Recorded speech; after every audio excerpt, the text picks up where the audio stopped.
Ba ba ba ba ba. Hey, it's Ben Hauck here again with Reading Long-Form Improv. We are now on to Chapter 4, and Chapter 4 has the wonderful title of The Structure of Plays. That's right. Why do we need to know about the structure of plays when we're doing long-form improv? Well, when we're doing long-form improv, we want to create a show that is so good that the audience is sitting in their seats going, this is unscripted? This can't possibly be unscripted. This has to be scripted. This has to be memorized. This has to have been all prepared. Creating that illusion comes from a knowledge of how plays are structured. So I comment in this chapter about how plays are structured. There's any number of ways you can characterize how plays are structured. You can characterize plays in terms of the length of time they take. You can characterize in terms of the units they have. Say there's 3 acts, 2 scenes in each act, whatever. You could characterize it in terms of its language. You could say it's an iambic pentameter. You could say it's in French. You could do whatever. You can characterize structure in any number of ways. I have a specific way of characterizing the structure, too. It's nothing too different than how you probably heard about in school if you're acting trained, but if you're not acting trained, no worries. So, let us now comment on the structure of plays. One of the main things about the structure of plays, as I see it, is that a play expresses a particular theme, and that theme expresses is this. Everything in a play is tied together. This element is important, and tied to this element, is tied to this element, is tied to this element, is tied to this element, this element. And if you remove any of those elements, or say one of those elements, it makes a huge difference in the play. That's the real test you have. Let's say the play is this whole mass of fingers, if this makes any sense. And if you ask, let's say you're not sure about this finger, whether it's required in this tangled mess of a play you have here.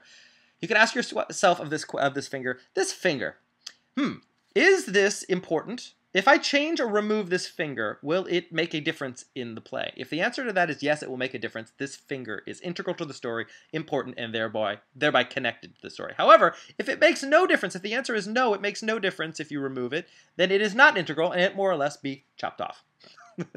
Okay, the graphic story, but that's a test for whether something is tied together into a play or not. If it's somehow important and integral to the telling of the story of the play, then it's integral and important. And we want to work in that direction when we're doing long-form improv. We want to make sure that this element that we introduce in this improvised scene now actually has a bearing or some kind of connection to some other element later on in the story. When it does, we often refer to it as a callback. We bring back something around. We call it a callback. And usually when you call back something around in improv, the audience is impressed. They laugh. They're surprised. They're joyful. You're on stage surprised and joyful. And no, we don't just want that to happen every once in a while. We want it to happen for everything. We want every little bit of information that you introduce into the story, make it important. I.e., everything in your long-form improv is nothing in your long-form improv is waste. There is no waste in long-form improv. Everything that you bring into the improvised scene is to be used, and that is the ideal to which you aspire. It's really hard, and as you get better and better at long-form improv, you get better and better at doing it. So we have this theme. We have this theme of tied togetherness in long-form improv. We have it in long-form improv, but we also is in the structure of plays. And what are different ways that theme is expressed? It's expressed in terms of, let's see, the actors. The actors are tied together. They're called an ensemble. These actors, this ensemble, what they do is, that means that they react to each other rather than ignore each other. They're on stage, they're working together, they contribute things to the scenes, and the other ones respond to them, rather than working independently of each other. They're not independent, they're maybe not dependent, but they're interdependent on each other. They pay attention, they're an ensemble. Now, in long-form improv, oftentimes the ensemble you're working with is called a team. Why is it called a team? A team is a specific kind of ensemble. They're a specific kind of ensemble, they're working toward a goal. They have a goal in mind. An ensemble with a goal in mind is called a team. In long-form improv, you might see a long-form improv team doing a herald. They're called a team because they have the specific goal of putting on a herald. So that's one way of seeing everything being tied together in a play. Another way is to see the actors and the audience. The actors and the audience in a play are tied together. That's right. When you do an improvised scene or when you're doing a play, when you're on stage, you want to make sure that the audience can follow you, what you're saying, they can see you. If they laugh, you pause for them to let them have that full experience. You don't railroad right through their reactions and make sure they can't follow you at all. You're tied to them. You must know how they react and what they're feeling. So that's another way they're tied. Plays are also, in the structure of play, you have that story, and the story is somehow tied to the audience. That means that they can relate to the story that's going on stage. If you put on a show that the audience can't relate to, they're going to be distanced from it. They're not tied into the story. There must be some kind of grain of something that that resonates with them. They're human beings, at very least. It's a very human story that you're representing on stage. Or perhaps it's a current event or something on stage that they can relate to. That's somehow going on stage. Whatever, the audience needs to relate to the story on stage, and that's how the audience and the story are connected.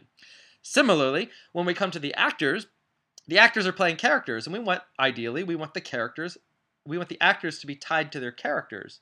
So, characters aren't just crazy people that you're putting up on stage. You're not just going up on stage and going, "Oh, this is my character!" Ah! You want to have something that the audience can relate to. If you initiate a character like that, you want to find something, maybe something that character wants that you also want, and that you can pursue that in playing the character.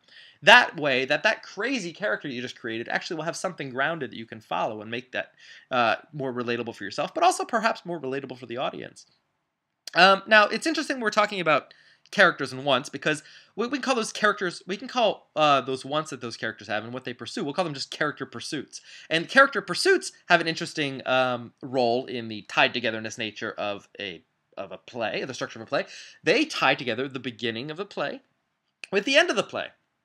The beginning of the play has the characters expressing their wants. The middle of the play has them pursuing their wants, and the play ends once the characters probably have gotten what they wanted, or maybe they haven't, but probably they've gotten what they wanted. So the beginning and the end are tied together through the character pursuits. That's another way that the theme of tied togetherness is expressed in long-form improv. Now, there's one other thing that's almost kind of the opposite in terms of connection, in terms of tied togetherness, that we see in the structure of play, and that's conflict. We see broken ties in the structure of plays. We see conflict. We see characters opposing each other. We can call conflict the battle of opposing characters. So not only are characters pursuing from beginning of the play to the end of the play, they're also fighting along that line, and they're trying